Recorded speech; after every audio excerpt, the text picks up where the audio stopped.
पूजा सिंह। स्वागत है आप सभी का आपके अपने राजपथ और बुलंद आवाज पर।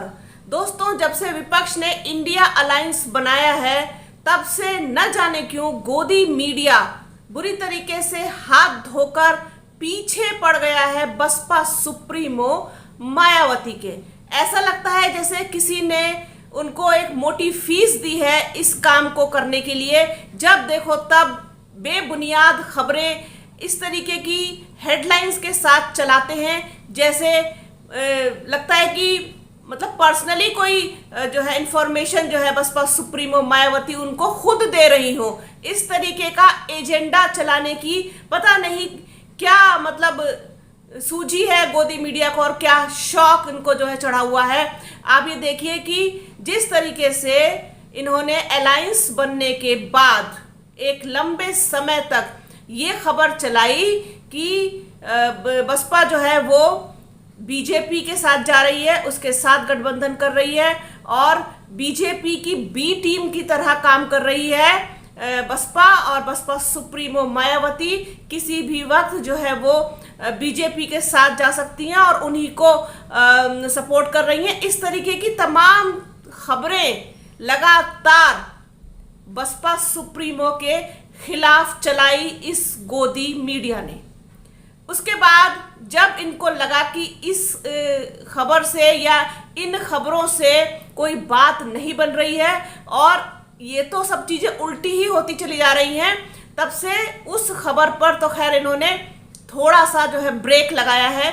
लेकिन जब से ये घोसी वाला इलेक्शन हुआ है और इसमें समाजवादी पार्टी की जीत हुई है तब से तो इन्होंने इस तरीके की खबरें चलाना शुरू कर दिया है कि बसपा सुप्रीमो मायावती का दांव ही उल्टा पड़ गया, फेल हो गई बसपा सुप्रीमो मायावती, अब क्या करेंगी मायावती। अरे वो कुछ भी करें, तुम्हें क्यों पेट में दर्द है भाई, क्यों पेट में दर्द है? इनको ये नहीं दिखाई देता कि जिस तरीके से बसपा ने अपना कैंडिडेट घोसी उपचुनाव में नहीं उतारा तो इसका फायदा किसको हुआ, समझ में नहीं आ रहा।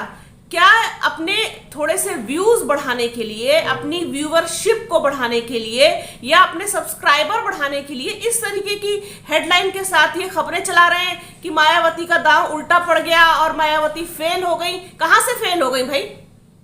फेल तो बहुत सारे लोग हो रखे हैं। भारतीय जनता पार्टी के सामने, प्रधानमंत्री नरेंद्र मोदी के चेहरे के सामने, अमित शाह की रणनीति के सामने तो तमाम लोग फेल हो रखे हैं। बताइए आप, कोई वजूद बचा है किसी का? किसी का वजूद छोड़ा है भारतीय जनता पार्टी ने? क्या कांग्रेस का छोड़ा है? क्या राहुल गांधी का छोड़ा है? क्या समाजवादी पार्टी का और अखिलेश यादव का छोड़ा है? किसी का वजूद छोड़ा है एक ममता बनर्जी के अलावा? बताइए आप। तो फिर आप सारी चीजों को लेकर के सिर्फ खबरें बसपा सुप्रीमो मायावती के खिलाफ ही क्यों चलाना चाहते हैं? कितनी बड़ी भूमिका रही है बसपा की इस वाले चुनाव में, घोसी में किसी को नजर नहीं आ रहा। उनका वोट बैंक खिसक रहा है, उनका वोट बैंक जा रहा है, उनका मतदाता उधर चला गया, उधर उनका मतदाता उधर शिफ्ट हो गया। अरे क्या शिफ्ट हो गया, कहां शिफ्ट हो गया? अगर कैंडिडेट नहीं उतारा वहां पर तो अपने वहां के पहले परिस्थितियां तो देख लीजिए कि मुख्तार अंसारी का जो परिवार है वो बसपा में रहा, उसकी जो कंडीशंस उस चुनाव की रही, वहां पर सारी सिंपैथी जो बसपा के जो मतदाता है उनकी जो है उस परिवार के साथ रही। चूंकि बसपा ने अपना कैंडिडेट नहीं उतारा था, अगर उतारा होता तो वहां जाता उनका वोटर, नहीं गया। कैसे चला जाएगा जब कैंडिडेट ही नहीं था? तो जिधर जाना चाहिए था उधर गया। कि वो बसपा की जो है अपील नहीं मानी, मायावती की अपील नहीं मानी कि किसी को वोट नहीं देना है और नोटा को दबाना है। अरे कितना नोटा दब गया भाई, क्या दब गया? तो इस तरीके की जो भ्रामक खबरें जो चला रहे हैं, पता नहीं किस चीज को हाइप करने के लिए।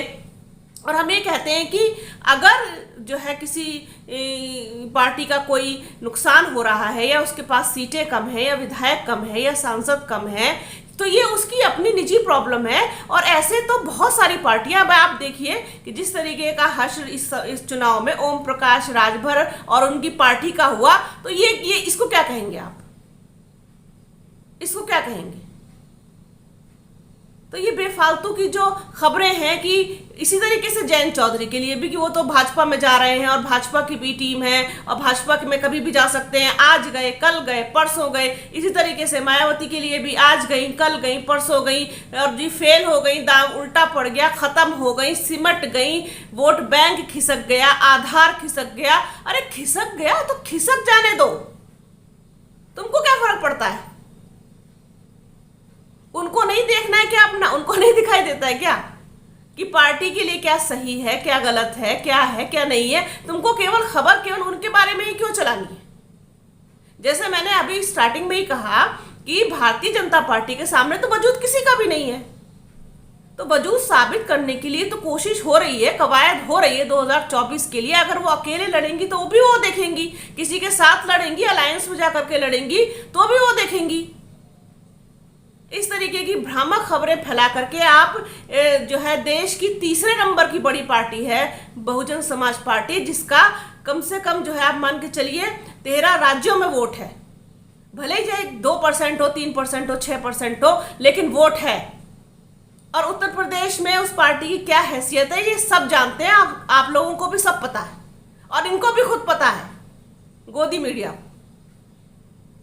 लेकिन खबरें इस तरीके की चला करके एक नैरेटिव बनाना है, एक कहना चाहिए कि पूरा सिनेरियो बनाना है कि बहुजन समाज पार्टी समाप्त हो गई और बसपा सुप्रीमो मायावती का राजनीतिक कैरियर खत्म हो गया। ये इनको जो है ऐसा लगता है किसी ने एक एजेंडा थमा दिया है कि ये चलाइए। पता नहीं कहाँ कहाँ से क्लिप्स ले आते हैं, छोटी छोटी जो है 2 मिनट की, 3 मिनट की, और उसमें हेडिंग लगा करके चलाते हैं कि मायावती का दांव उल्टा पड़ गया, उनका सारा खेल पलट गया, उनका सारा खेल खराब हो गया। अरे कौन सा खेल खराब हो गया? इस उपचुनाव में तो उन्होंने अपना कैंडिडेट ही नहीं उतारा था, और नहीं उतारा था तो किसको फायदा हुआ? तो ये चीजें जो होती हैं ये सिर्फ लोगों को मिसगाइड करने के लिए और एक पर्टिकुलर पार्टी या पर्टिकुलर आदमी, पर्टिकुलर व्यक्ति, पर्टिकुलर पर्सनैलिटी के खिलाफ, जिस तरीके से ये जो है नैरेटिव बनाते हैं हमेशा राहुल गांधी के खिलाफ, कांग्रेस के खिलाफ, दूसरे लोगों के खिलाफ, उसी तरीके से इन दिनों इनके ऊपर एक जो भूत सवार है वो है बसपा सुप्रीमो मायावती के खिलाफ जो है वो माहौल बनाना, जिससे कि अलायंस में बसपा न जाए वहीं रुक जाए। क्योंकि जानते हैं उत्तर प्रदेश में जिस तरीके की स्थिति बसपा के आने के बाद बनेगी वो डेफिनेटली कहीं ना कहीं भारतीय जनता पार्टी के लिए सरदर्द बनेगी, गले की हड्डी बन जाएगी उनके लिए। मैंने कल ही वीडियो किया है कि अगर ये अलायंस में बसपा जुड़ती है और जो इनका ओबीसी वोट बैंक है उसमें सेंध लगती है अगर, तो फिर आप ये देखिएगा कि हाथी जो है वो कमल को रौंद डालेगा, बुरी तरीके से कुचल देगा। ये इस बात को जानते हैं। आधी सीटें भी नहीं मिलेंगी भारतीय जनता पार्टी को। तो ये चाहते हैं कि इस तरीके का एक नैरेटिव बने ताकि जो बसपा का कोर वोट बैंक है उसमें भी सेंध लगे और उसके वोटर का मनोबल टूटे और वो इधर उधर कहीं और अपना जो है वो ठिकाना ढूंढे यहां से छिटक करके।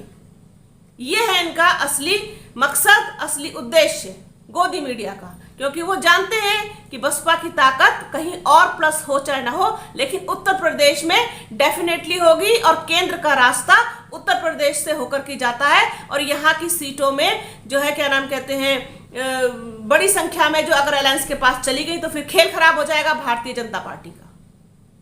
तो ये एक चीज जब से मैं देखी इस चीज को कि ये लगातार चला रहे हैं इस तरीके की खबरें, तब से सोचा कि इस पर जो है आप लोगों के साथ चर्चा जरूर करूंगी। तो बने रहिए राजपथ और बुलंद आवाज के साथ। हमारे चैनल को लाइक कीजिए, शेयर कीजिए, सब्सक्राइब कीजिए, बेल आइकन जरूर दबाइएगा। अपना और अपनों का बहुत ख्याल रखिए। जल्द मिलूंगी आपसे एक नए वीडियो में, एक नए मुद्दे के साथ, एक नई चर्चा में। तब तक के लिए जय हिंद।